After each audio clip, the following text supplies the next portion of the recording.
Усім прывітанне, гэта стартапніца, праект Еўрарадыё пра дзёрзкіх беларускіх прадпрымальнікаў і інвестараў, якія не баяцца ўкладаць у іх свае грошы.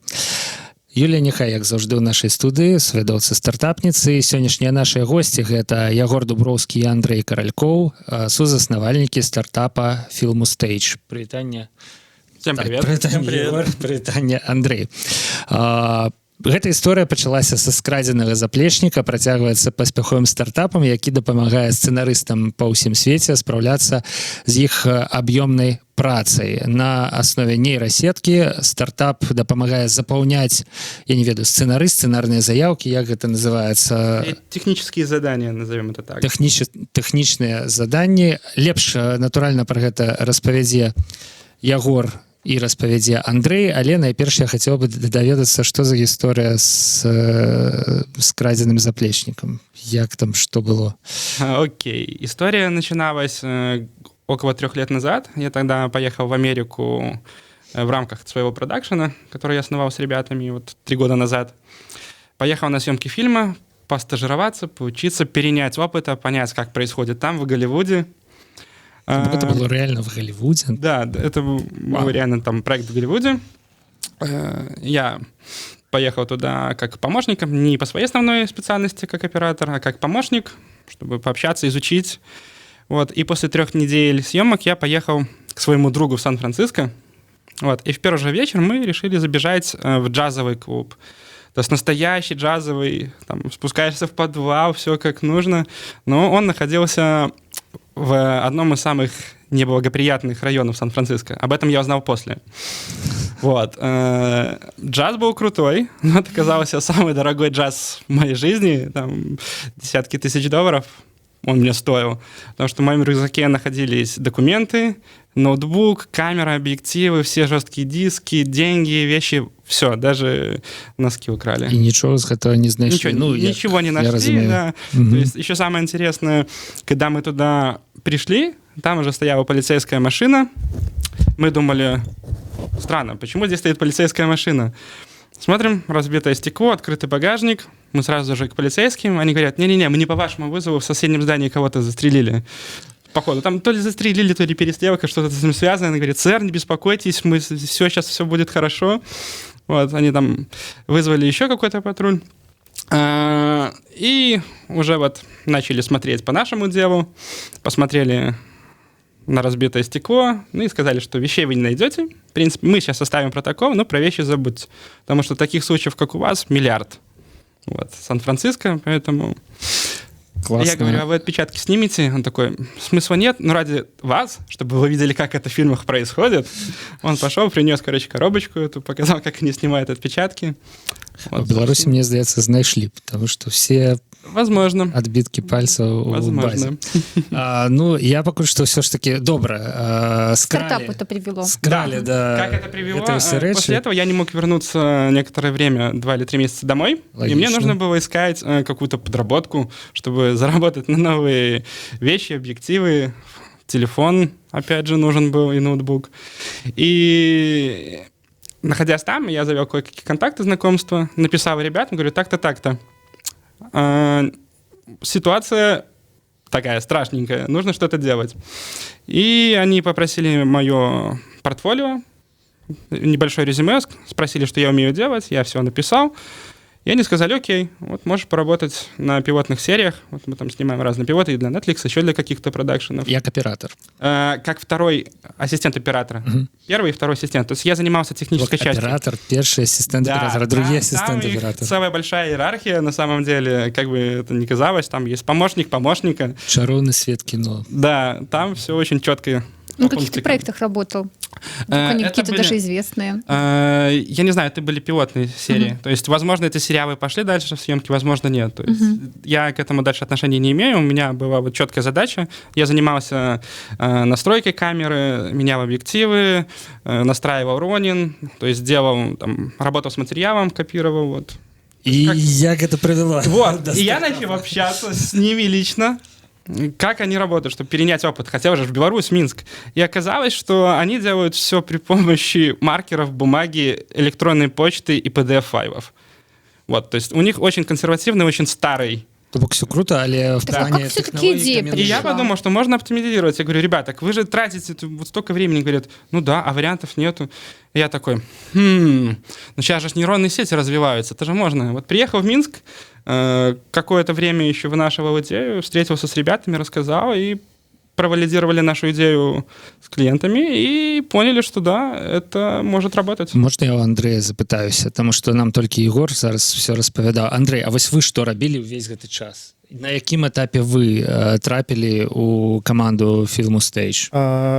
Я попал в команду практически в самом начале, когда собиралась уже основная команда. Да, бок Егор вернулся. Да, Егор вернулся. История засталась у минулом. С Егором мы были знакомы еще в университетские годы, но затем не сильно плотно общались.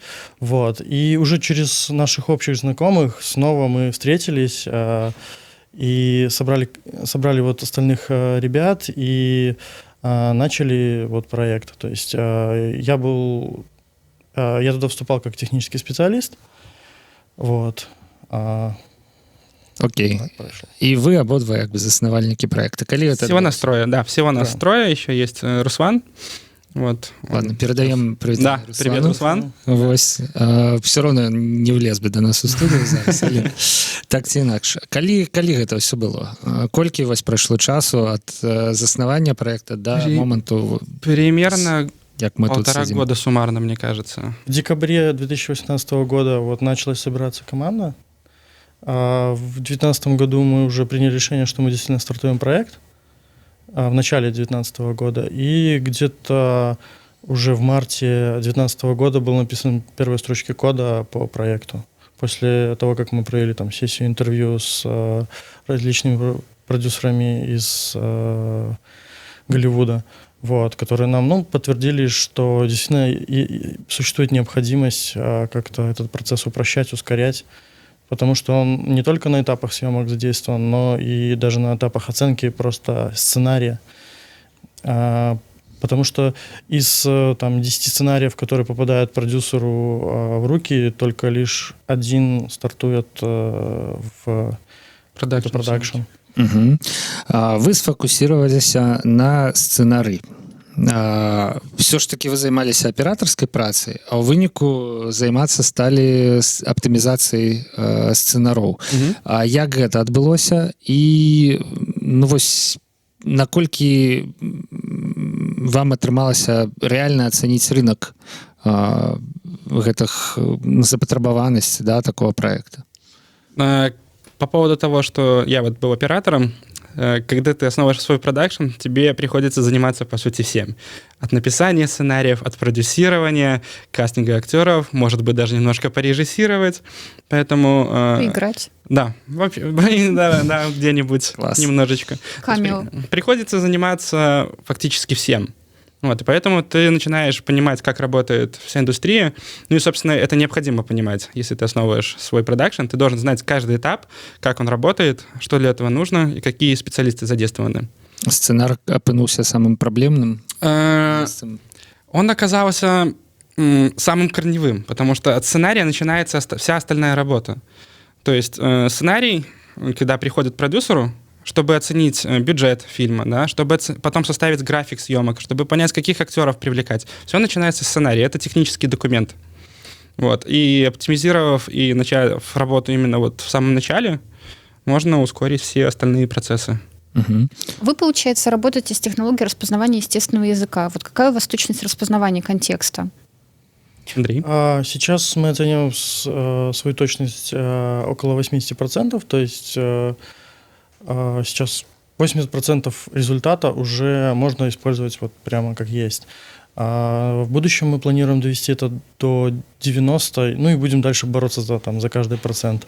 Как это будет работать? Мы будем собирать те правки, которые люди делают уже на готовых сценариях, и потом, да, обучать нашу нейронную сеть, и в итоге люди сами создадут такую нейронную сеть, которую они хотят видеть сами. То есть такой результат. Какого рода это правки? Ну, смотрите, у нас, допустим, 80% результата люди могут использовать как есть, но вот эти 20, они еще будут корректировать. Например, есть моменты, когда какие-то спецэффекты можно отнести в разные категории в зависимости от того, как ты будешь эти спецэффекты воплощать в фильме. Например, кто-то сделает реальный взрыв, у кого больше бюджет, а кто-то сделает этот взрыв при помощи монтажа. Вот. Ну, такие тонкости, их тяжело понять в самом начале, они, скорее всего, будут уже без нашего участия потихоньку в эту сеть попадать в виде знаний таких. А вот такой вопрос, я не знаю, как выглядит сценарий для художественного фильма, но у меня когда-то была идея написать сценарий, сидела. Мне подружка описала, как он должен выглядеть. То есть это очень специфическая компоновка вообще текста. Да, да, это без наречий, без наречий, охов, ахов и прочее. То есть вот расскажите, что такое сценарий? Это 120 страниц текста. Да. По каким категориям вы его разбиваете и что получает человек на выходе? Окей. Сценарий, да, вот правильно заметила, это абсолютно технический документ. Там нету каких-то творческих описаний, восклицаний. Это была прекрасная, чудесная, золотая погода, он романтично обнял меня. Нет, это... Вообще-то такого нет. Было небо, солнце, он шел, он сел, он кого-то убил, застрелил, поговорил, ушел. Все. То есть сухо, четко и понятно. Все эмоциональные оценки как раз-таки это уже задача режиссера. Вот. Как раз-таки многие задаются вопросом, зачем нужен режиссер? Вот для этого, чтобы из сценария уже сделать всю остальную эмоциональную оболочку. Вот. Сценарий имеет четкую структуру. Это заголовок, описание сцены, описание дня и локаций, и дальше уже описание простых действий и всего необходимого. То есть наша система умеет понимать контекст и как раз-таки вычитывает все категории: одежда, мейкап, звуки, актеры, локации, описание актера. Их, на самом деле, около 25, если не ошибаюсь, таких основных, базовых. Вот. Сейчас мы обрабатываем не все, то есть это вопрос обучения нашей нейронной сети. Вот. Мы в процессе работы. Ну, например, костюмер или гример, они что получают? Сколько страниц текста? Они получают списки, четкие списки по каждой сцене, в которой написано колонка костюмы, и перечислены все костюмы для данной сцены, для данных героев. Мейкап получит описание того, там, течет слеза, например, вот для него будет там капли крови, он будет понимать, что ему нужно там подготовить искусственную кровь или там, может, настоящую, я не знаю, как может быть, есть режиссеры в Голливуде, которые любят... здольно раскидать по специальностях людям. Именно скорее по категориям, да, уже каждой категории занимается отдельный специалист. Сколько категорий у вас? На данный момент... У нас около 16 сейчас распознается. Вот мы будем еще доводить там, до 20 стандартных, там, до 25. И сколько сценариев вы использовали для обучения нейросети? Большое количество. Более 300 сценариев мы распознавали, а мы организовали, так сказать, отдел вот, людей, которые работали... Около 15 человек. Да, около 15 человек работали над разметкой вот этих сценариев. Чем хорош Голливуд? Тем, что практически каждый сценарий, фильма, который уже отснялся, он в общем доступе. И мы нашли большое количество сценариев и смогли их сами разметить, руководствуясь там, правилами разметки, вот, потом сверяя там, между собой эти все... То есть у нас каждый сценарий размечал несколько человек, мы потом смотрели, все ли люди правильно, одинаково все поняли, все ли люди понимают правила, и, возможно, наши правила там не до конца ясные, и надо их там перерабатывать. То есть мы разработали такую целую систему вот, обучения разметки сценариев. Да. Получается, что все это в целом в открытом доступе? Сценарии сами, киносценарии или... Да, киносценарии. Киносценарии, да. Большинство киносценариев, снятых фильмов. Интересно. Но мы их потом вручную сами размещали, то есть делали всю ту вот работу, которую делают люди, фактически оказались в роли ассистентов режиссеров на долгий период. Мне здаецца, што 300 сцэнароў гэта не так і шмат, асабліва ў параўнанні з аб'ёмам вытворчасці, які там ёсць у Голливудзе. Як вы выбіралі якія сцэнары? Абсолютно наугад, скорее даже по алфавиту. И на классику там якую-нибудь взять. Все сценарии имеют... Мы с Триера. Да. Не принципово абсолютно? Вообще не принципиально. Да, вообще не принципиально, это не имеет значения. Есть больше складанные, а есть там... Да. Были сценарии некоторые очень простые, как и по языку самому, так и по структуре, по всему. Но были сценарии, над которыми приходилось действительно там корпеть просто днями. И, это тоже была проблема оценки производительности, потому что вот на одном сценарии можно сделать много работы, на другом можно просто застрять. И в какие-то нюансы, например, я помню, был сценарий про каких-то спасателей, подводников, и там было очень такой профессиональной лексики, как там какие-то зацепы, крючки и так далее. И даже в интернете иногда очень сложно найти значение этого слова. Это приходилось копаться там на профессиональных каких-то форумах, чтобы выискать, что же это за деталь, просто для себя понимать, что ты действительно правильно. То есть это не спасатели Малибу были? Наверное, нет. У меня еще история про Джокера? Нет, по поводу разметки. Одна из девочек все время жаловалась, что ей попадали сценарии, где постоянно кого-то убивают, куча оружия, какие-то экшены, боевики. И к концу работы, где-то спустя 3 месяца, она сказала, что я уже, в принципе, разбираюсь во всех видах холодного оружия, огнестрельного, смогу собрать ядерный реактор, если вдруг понадобится. То есть очень забавно совпало, что вот ей как раз все прилетало. Слушай, ты вот говорил, что «Джокер» у вас один из самых любимых сценариев. Почему? А так сложилось, что он, во-первых, наш счастливый. Мы его распечатали для мероприятия, если не ошибаюсь, День инвестора. Это был один из первых наших спичей. И чтобы продемонстрировать, как это работает, распечатали этот сценарий. Вот. И получилось так, что это как маленькая традиция. Мы с этим сценарием всегда выступали, показываем демо на нем. Вот, нам хорошо обрабатывается наша система, его прям большой сценарий раскладывает за считанные секунды.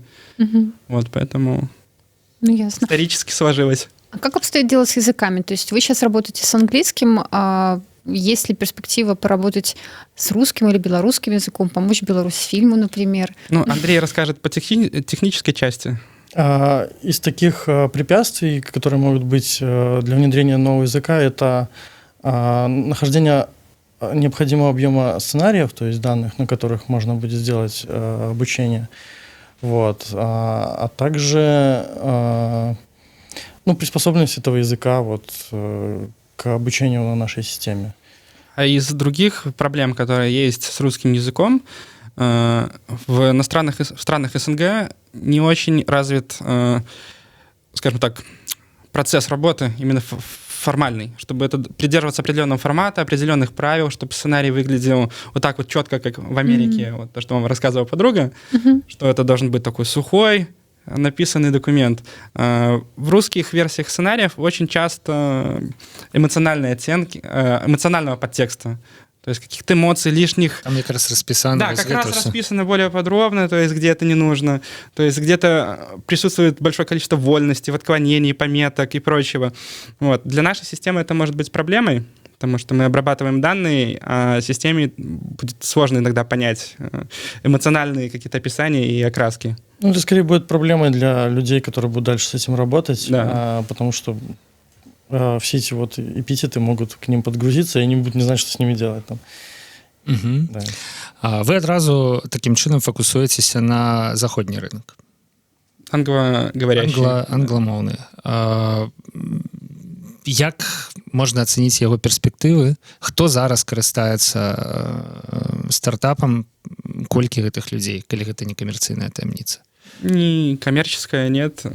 Мы решили стартовать очень плавно, потому что хотели протестировать вообще нагрузку нашей системы, поэтому мы немного ограничили вход путем привлечения людей только по инвайтам.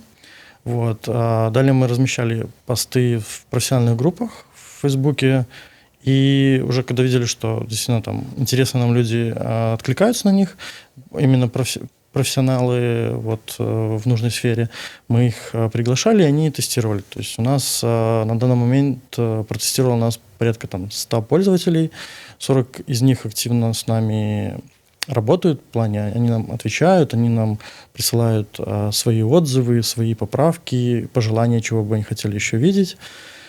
То То бок вы зараз яшчэ знаходзіцеся на стадыі давядзення прадукта да ладу, яго тэставання. Да, мы сейчас на стадии бета-версии, вот, готовимся к релизу, мы получили фидбэки и, скажем так, набор функций, которые необходимы для того, чтобы люди могли пользоваться нашим продуктом. Про это расскажу чуть попозже подробнее. Это как раз-таки связано с хакатоном, на котором мы ездили. Вот. Из таких примечательных кейсов у нас есть один вот из наших клиентов, который написал сценарий, он сам сценарист и продюсер, он написал сценарий фильма, этого человека зовут Мартин, сценарий хоррор-фильма. Он сделал брейкдаун у нас, посчитал все, и с этим фильмом поехал на фестиваль в Лас-Вегасе, и там его сценарий взял 2 награды, как лучший сценарий и как лучший будущий фильм. То есть вот 2 награды он привез. Вот и пасля такого вельмі імаверна, што гэта ператворыцца ў фільм. Да, скорее всего, это будет 100% будет фильм, и мы вот гордимся, что он подготавливал съемки, и делает все это при помощи нашего сервиса. Как обстоит дело вот с возможными коллаборациями? В плане с какими-то известными... Тому Андерсон, ты говорил. Да. Квамбет. Мы общаемся. Вот Тимуру очень интересен наш проект. Мы с ним общаемся. Мы на стадии там, согласования лицензии нашего продукта для его продакшенов. Вот. Коллаборации, да, возможны. Там то, что говорим, Пол Андерсон, Мила Йовович. У нас есть партнер в Голливуде, который их близкий друг. Вот. У них была устная беседа по нашему проекту. Вот. Но сейчас у них немножко другие заботы в связи с рождением дочки. Вот. Поэтому мы к этому вопросу вернемся чуть-чуть позже. Вообще, как обстоит дело вот с технологиями в Голливуде? В плане кино или вообще? Вот интеграции вообще технологий в кинопроцесс, искусственного интеллекта в частности. То есть вот у вас, ваш стартап — это один кейс, а с чем еще вот ты сталкивался? Есть такой нюанс, что киноиндустрия США достаточно консервативная. Там люди привыкли работать еще, вот как они работали десятилетия назад. Ну, в какой стране она не консервативная в таком случае? Ну, там особенно, там чтят традиции, мне даже кажется, что порой чересчур. Вот. Они очень с опаской относятся к новым технологиям, они понимают, что они нужны, что это упростит их жизнь, сэкономит время, сделает, может быть, чуточку ближе к семье, потому что, на самом деле, все эти съемки занимают очень-очень-очень много времени. Вот. Но чтобы вот так вот взять, сказать, что ой, круто, я сейчас прямо буду пользоваться, нет. Это сложный процесс интеграции, поэтому мы сделали как раз-таки по их запросам план внедрения, который не навредит их текущим процессам. То есть они будут работать привычно, как и работали до нас, но мы просто ускоряем им конкретный этап, там, с нескольких дней буквально вот до секунд. Можно сказать, нават, что они крыху сопротивляются. Да, их консервативность объясняется тем, что каждая ошибка может там стоить несколько десятков миллионов долларов, если это действительно высокобюджетный фильм. И, допустим, если они что-то забудут, какую-то сцену подготовить, может просто сорваться съемки сцены, а это гонорары актерам и всей команде. А если это еще съемка за рубежом, то это огромные вообще потери денег. Вот, поэтому... працуюсь по принципе, не треба ломать то, что... Да, работает, не трогает. Угу. Да, вот поэтому мы придумали решение. Вот есть такой популярный софт, не то что популярный, это киностандарт, называется там Movie Magic. Он написан был там, в 80 каких-то годах, и с тех пор он не менялся ни технологически, ни визуально, никак. Вот, и... Это софт для организации сдымку, так само? Ну, по сути, да, для расписания. То есть, по сути, это большая Excel-таблица, куда ты вносишь информацию, сценарий вручную, перепечатываешь либо с листочка. На самом деле есть еще очень много людей, которые читают сценарий, маркером отмечают, а потом перепечатывают это все руками вот в эту вот программу. И фишкой номер 1, все просили, вот, сделайте, пожалуйста, экспорт вот в эту программу. Мы с радостью готовы ускорить наши процессы, но нам нужно работать дальше. Вот. А какие у вас планы по привлечению инвестиций? С одной стороны, у вас очень нишевая тема, с другой стороны, она трендовая, ну и, несомненно, она решает проблему. Мы хотим привлечь, и уже вот общаемся с людьми, Конкретно вот мы ездили вот на гараж 48 в Таллине, вот, где мы, собственно, сделали эксперт Movie Magic. И один из основателей и, как бы так сказать, один из членов Super Angels, это вот эстонское ангел-сообщество, он сам по себе занимается кино еще параллельно. Вот. И ему очень интересен наш проект, он его понял очень-очень хорошо. Ему очень понравилась наша идея, мы очень плотно все эти дни общались с ним. Вот. И, собственно, я предполагаю, что он объяснил все непонятные вопросы остальным членам жюри, и нас очень тепло и радушно приняли, и мы заняли первое место, потому что это человек близок к кино. Вот. И, собственно, кого мы ищем из инвестиций, это людей, которые связаны с кино, которые очень хорошо понимают вот эту вот індустрію, всю ценность этого продукта.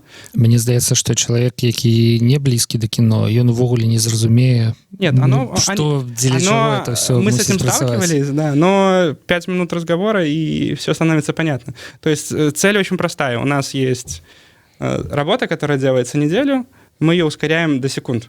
То есть это, в принципе, все, что нужно как знать. с монетизацией? Мы берем плату за экспорт. То есть сам продукт у нас бесплатный, ты можешь загрузить сценарий, посмотреть на результат, увидеть все разбитые категории, сделать какие-то правки по необходимости. Но чтобы работать с этим дальше, там, составлять бюджет расписания, нужно это экспортировать в другие программы. Можно пофоткать экран? Нет, пофоткать-то можно, но экспорт нужен в определенных форматах. То есть это какие-то... Как раз-таки этот Movie Magic, Андрей, расскажи про этот файл. Да, это было наше такое препятствие, потому что мы сразу же посмотрели, куда мы можем наши данные дальше передавать. И, естественно, хотелось к стандартам привязаться. Но этот файл был бинарный, просто там случайный набор байт. И было очень тяжело понять с первого взгляда, что там происходит. Я даже связался с создателем этой программы. Вот, он еще живы. Да, он еще живой, я желаю ему здоровья.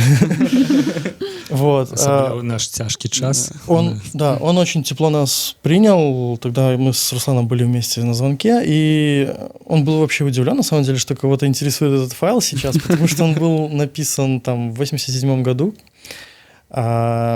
И он, к сожалению, сказал, что, ребят, я просто не помню, что там и как. Я уже... Это было так давно, да, что вообще не могу вам подсказать. Я попробую поискать что-нибудь. В крайнем случае, если уже там совсем вы не сможете никак, я, может быть, вам код свой пошарю. Он говорит, вы же откуда там, с Беларуси? Говорит, вы же русские хакеры, вы не можете взломать простой файл. Вот. Собственно, мы его... Собственно, с этой подачи, да, и как бы мы решили, что да. Вызов принят. Да, вызов был принят, и как раз буквально через несколько дней нас позвали на хакатон, и мы решили, что мы туда поедем. И как не взяться на хакатоне за этот файл. Да, мы взялись, сделали и победили. Это який хакатон? Гараж 48, да. 47? 48, да. А гэта ізноў жа гэта быў хакатон прысвечаны не праектам пра кіно, абсалютна розным. Были абсолютно разные проекты. І ваш выйграў. Да. А якія праекты? Цікава, калі вы памятаеце, якія праекты ён абышоў? Так, у 2 словах. Відаць, таксама былі людзі, прыехалі крутыя. Да, там по большей части там были как раз-таки эстонские Еще и эстонцев обули на эстонской земле. Да, нам еще, наверное, долго припоминать будут. Так вышло. Там было очень много проектов из Эстонии, которые были уже довольно-таки... Они были уже довольно-таки сильные, они были подготовлены, они плотно работают с этим фондом, и... Мы как бы видели, что конкуренция довольно-таки большая. У ребят поставлена речь при выступлениях уже, у ребят уже есть все метрики необходимые, у ребят процессы налажены. И, ну, многие из ребят уже выступали не первый раз на этих хакатонах, уже получали какую-то поддержку, выигрывали какие-то вот бонусы от Super Angels. И было довольно-таки сложно конкурировать с ними, но мы действительно отличались тем, что мы немного из другой области. Из интересной области, да.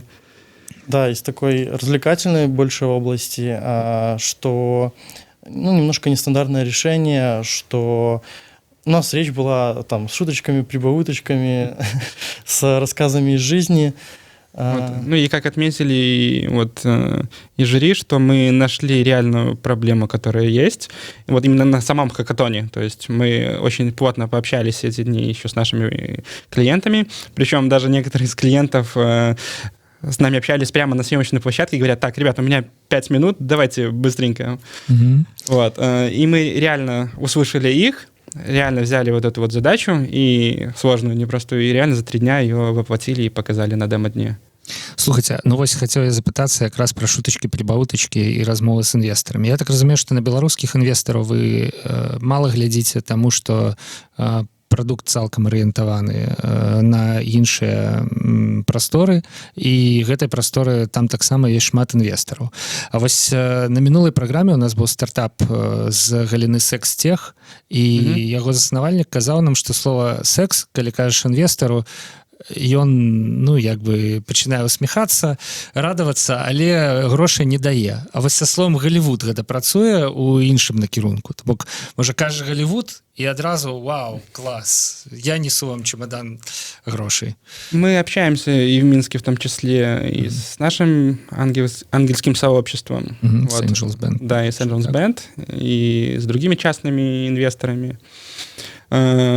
Но я все-таки вижу, что, наверное...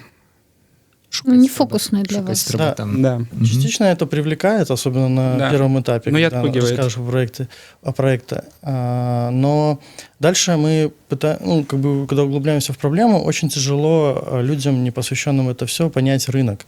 Потому что кто в этом не участвовал, этот рынок далеко от нас, и вот эти все проблемы, они очень далеки от нас. Поэтому... Люди ждут подтверждений, люди ждут каких-то цифр и так далее. Вот. Поэтому, естественно, люди из Голливуда, они поймут нас намного лучше. И понимают ценность. Вот, собственно, пример вот с этим гаражом 48, когда вот был человек прямо из индустрии, он прямо вот нашу идею очень сильно заценил и понял, что мы делаем реально полезную вещь. То бок я ад старта памыліўся ў чым. Мне падавалася, што складана патлумачыць, што робіць стартап. Насамрэч гэта проста, але вось патлумачыць рынак і запатрабаванасць нашмат больш складана для тых, хто сам не ведае гэты рынок і не ўключаны ў яго. Ну, цікава. Ну, а робіць все ж таки гэтае слово Голливуд нейкае магічнае? Конечно. Это всем интересно, все хотят. Да. Окей. У меня такой вопрос, тоже на тему «Наши люди в Голливуде». То есть, ну, реально, это очень такой классный кейс. Можете как-то рассказать, я не знаю, ваши правила нетворка? То есть, ну, реально, сидя в Беларуси, вообще не думаешь про Голливуд. Это невозможно, в принципе, там как-то достучаться и прочее. Я, на самом деле, будучи в Америке, понял, что все это работает очень хорошо. Как я вообще завел там контакты? Я просто ехал, живу у друзей в Лос-Анджелесе, я ехал домой, чтобы переодеться. Там были съемки. Я просто подошел к ним и говорю: ребята, а что вы снимаете? И такие: ну, для Амазона. Я такой: класс, а кто у вас там режиссер, где они там? Ну, вот там. Я говорю: а можно подойду? Не знаю, но дождитесь, пока дубль снимут. Я дождался дубля, пошел в наглую туда, говорю: привет, как у вас дела? Круто, а ты кто? Я говорю: ну, я вот с Беларуси, у меня там продакшн, тоже занимаюсь этим. О, здорово. Можно с вами потусоваться? Он говорит: да, только, пожалуйста, ничего не пости, чтобы спойлеров не было в интернет. Потусуйся, пообщайся. И я, в принципе, познакомился с режиссером, с продюсером, со всей командой, то есть до сих пор мы там с ними общаемся. Вот это работает легко. Просто. Очень просто. На Беларусьфильме такое не отрымается. Это правда. На самом деле это все очень просто. На Беларусьфильме вахтершу не пройдешь. Да, но если говорить о контактах вот именно пока мы сидим здесь, то поначалу было очень тяжело, потому что приходилось делать очень много попыток найти этих всех людей, и многие тебя просто игнорируют. Во-первых, они очень заняты, эти все фильммейкеры, и во-вторых, они как бы тебя не знают, не видят, что ты из Беларуси, и это тоже отпугивает. Но потихоньку мы добавляли эти контакты в себе, и люди с нами общались, мы с ними созванивались, старались там видео именно конференцию делать, чтобы нас видели, и это сближает, и они начинают рассказывать о нас своим друзьям, мы все больше и больше получаем этих контактов, и сейчас у нас такая неплохая уже сеть людей, которые нас поддерживают и делятся своим опытом. Андрей, Егор, у прынцыпе размаўлялі про Голливуд, про, як сказала Юля, наших у Голливудзе, про тое, як у прынцыпе Голливуд там з беларусаў пачынаўся 100 гадоў таму, да, і працягваецца, але на абсалютна іншым узроўні. Беларусы дапамагаюць яго рабіць у прыватнасці. Filmostage, стартап не толькі для апрацоўкі сцэнара, але не для сцэнарыстаў, як я зразумеў падчас гэтага нашага эфіру. Я уже думаю, все зразумелі, што мы заканчиваем праграму, таму што скончыўся час. Калі у вас, шаноўныя гледачы, ёсць нейкія прапановы, пытанні, мне здаецца, што Егор адзін з самых адкрытых людзей, якія былі сёння на нашай праграме, які сам можа падысці да каго заўгодна і да якога, ў прынцыпе, абсалютна нескладана падысці ў Фейсбуку, напрыклад, там і нешта запытацца. Ну, Егор Дуброўскі, Андрей Каралькоў, стартап Filmostage, Юлія Няхай, Павел Свердлоў працаваў таксама для вас сёння. Пачуемся праз тыдзень у наступную пятніцу.